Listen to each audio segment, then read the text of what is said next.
Hey nerdy knitters, in this video we're looking at a slip stitch colorwork pattern called bricks. This pattern uses a combination of garter stitch for the mortar and stockinette stitch for the bricks, but you're only using one color at a time, so it's really a simple pattern to do. Now let's get to making this stitch pattern. This is a slip stitch colorwork pattern, which means you're using multiple colors. You can use more than one, more than two, more than three, but you're only using one color in each row and you're slipping the other color that you're using.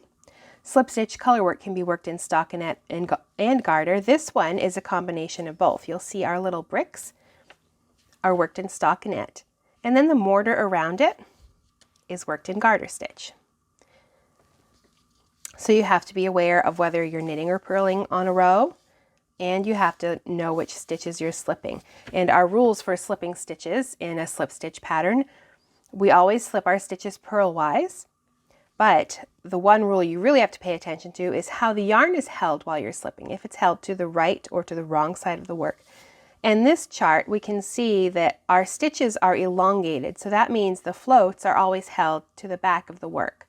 Now, if we were to look at the written instructions, we would want to pay attention to which color we're using, and it will usually say color 1, color 2, or maybe color A or color B, and the stitches that are slipped. There's a slip 1, there's a slip 1 with yarn in front.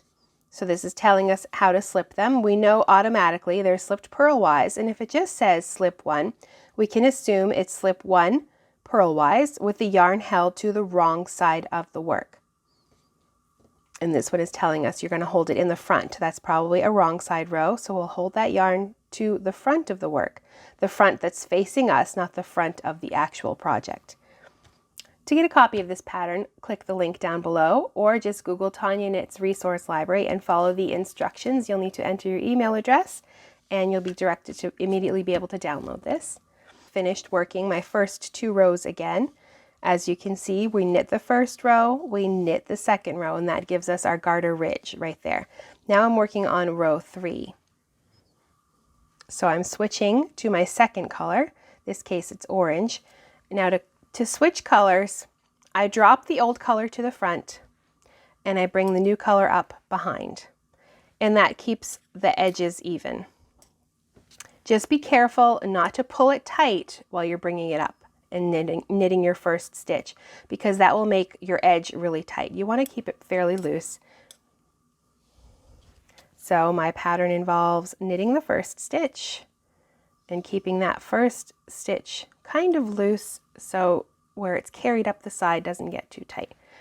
And then I'm slipping 1 and knitting 3 across the row until my final 2 stitches. So I slip purlwise, the yarn is held to the wrong side of the work, then I knit 3.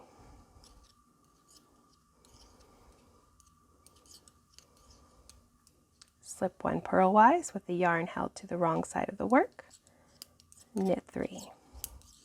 And I'll continue that across the row.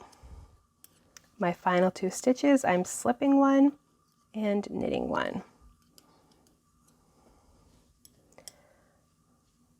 There you can see the pattern. This is a good time to check your pattern. Always look at your knitting and make sure everything looks right. I can see that my slipped stitch is lining up with the slip stitches down here. So my pattern looks correct.